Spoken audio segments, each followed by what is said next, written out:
Well, I don't fuck much with Season 2, but I fuck plenty with Season 3. Looking past the flaws and the tendency to underdeliver towards the end of each season, I can say this is my guilty pleasure. You can measure the success of each season by the way it can make each fun character dynamic work in a lot of different ways. Sometimes the show surprises everybody with the direction that it takes, although the surprises are often more awkward than anything. Yeah, I know, there's quite a bit of crap, but I kept my investment.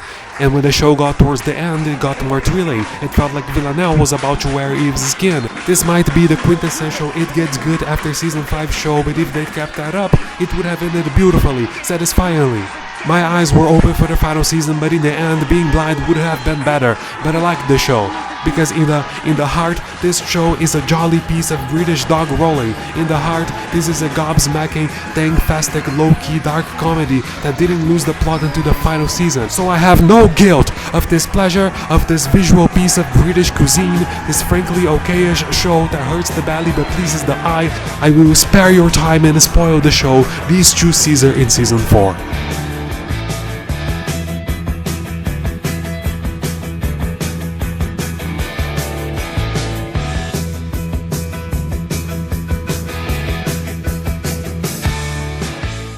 You get the gist.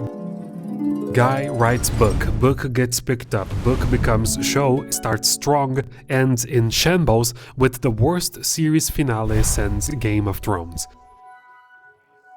Killing Eve is basically the Kingsman of hitman stories, except get this, the hitman and the spy detective are women and they kiss each other. With Phoebe Waller-Bridge as head writer, Jodie Comer and Sandra Oh as leads, the show was never super popular, but it was revered during its first 2 seasons.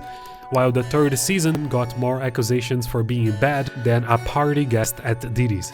And the 4th season, well, it wasn't just disappointing. Season 4 was dead on arrival. The show was shaky from the start, but COVID and bad writing is what killed Killing Eve. Admit it, Eve. You wish I was here. It's not just that we had a 1-year delay in production, the very thing that made the show tick, the closeness, the obsession, the intimacy, was lost because of social distancing and bad writing. You can't have a show about obsession if your characters can't even touch. And I'm not even talking about the 2 main characters. For what it's worth, the show's concept, genuinely interesting, executed perfectly by BBC. If Killing Eve had been a Netflix show, you know exactly what would have happened. It would have been one of the gayest shows on earth. They focus so much on pandering, they would forget about making something good. Villanelle and Eve would be making out in the trailers and the billboards all over Soho. But instead, they don't exploit the characters for being queer. They actually keep them grounded, especially Villanelle, who's given surprising depth. Brave are the souls that got out after season 2. Never have I seen a show so consistently let you down with just how much of a snooze fest it can be. Only to suddenly smack you with great acting and character dynamics that work a lot more than they should. So what even is this show? Well, we follow Villanelle, a young assassin with a killer fashion sense and an unstoppable surge to feel something. She shines so bright she can't see the road ahead. She lives a lavish and exciting lifestyle but is eternally miserable and lonely. And Eve, a dissatisfied person, is stuck in a job and a life where her talent is never appreciated. She never shines and thus feels she's going nowhere. Her obsession with female killers costs her her job at MI5, but lands her one at MI6, hunting down Villanelle. The both of them are bored with their work and their lives. Both are obsessive and extremely talented at what they do. Both want excitement and both cannot stop thinking about each other. The more Eve hunts, the more Villanelle craves being hunted, and the more they get closer, the more their lives are torn apart. Eve loses her job, friends, her house, her husband, and herself. Now, what Villanelle loses over time is the only thing she has, the fact she's a damn good killer. Which was the thing that allowed her to distract herself from how disconnected from humanity she had become.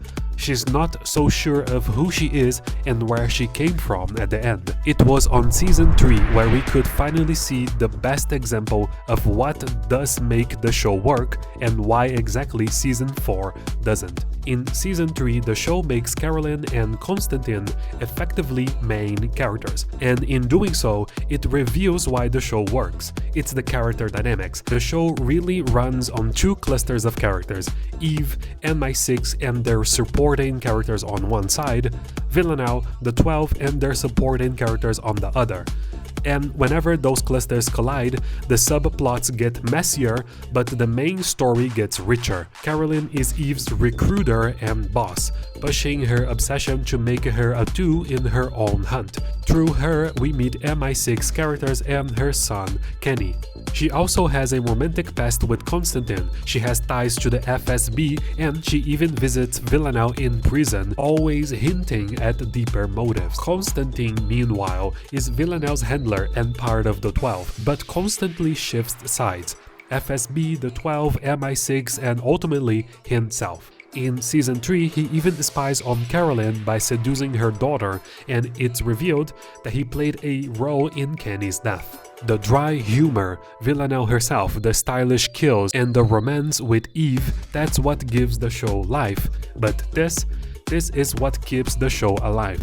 By pulling them deeper into the plot, the story felt bigger, richer, more ambitious while still staying grounded.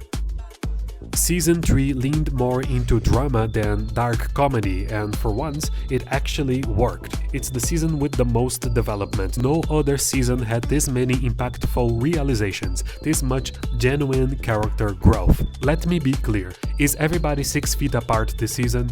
No.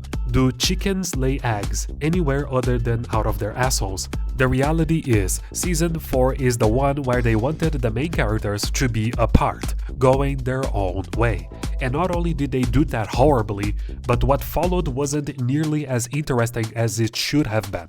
By not showing us the breakup, by skipping it entirely, they missed out on one of the only chances they had left to keep us invested. Imagine this, if season 4 had started with them together, and we actually saw the argument, the moment, the reason they separated, we would have gotten fan service and emotional payoff. Instead, we open the season and suddenly they're separated. No explanation, no weight, no punch. Villanelle is a born-again Christian hallucinating herself as Jesus Christ, and it's not funny, it's not interesting, it doesn't make sense. Meanwhile, Eve is off trying to take down the 12 by herself with the help of a random love interest that no one cares about. Because he's not a character, he's just a plot device so she can learn how to fight. Could it have worked? Yes, with less Villa sus Giselle, because they've been separated before. That's not the problem. The problem is they broke another core relationship at the same time they did this. How could you end season 3 with Carolyn finding out Konstantin was involved in her son's death, pulling a gun on him, almost shooting him in the head, and then never use that dynamic again? Does that actually make sense to you from a writing perspective? You have a show where these two are constantly messily entangled. They're half the engine of the whole series, and in season 4, they only share like 20 seconds of screen time over a fucking phone call. Konstantin doesn't even have a scene with his daughter Irina, who literally killed a dude last season and was supposed to run to Cuba with him. Does it actually make sense for them to take such a decision without having an actual reason to? Is it actually a coincidence that the show is delayed for an entire year due to COVID? They pick things up when there's still a lot of talk about social distancing and protecting the people in the risk groups, when people were still freaking out about visiting their grandparents. Oh, I wonder why none of these 3 had a scene together, huh? One of them was 63, the other 56, Irina 26. The tension between Carolyn and Konstantin in the final season would have been a screenwriting gold.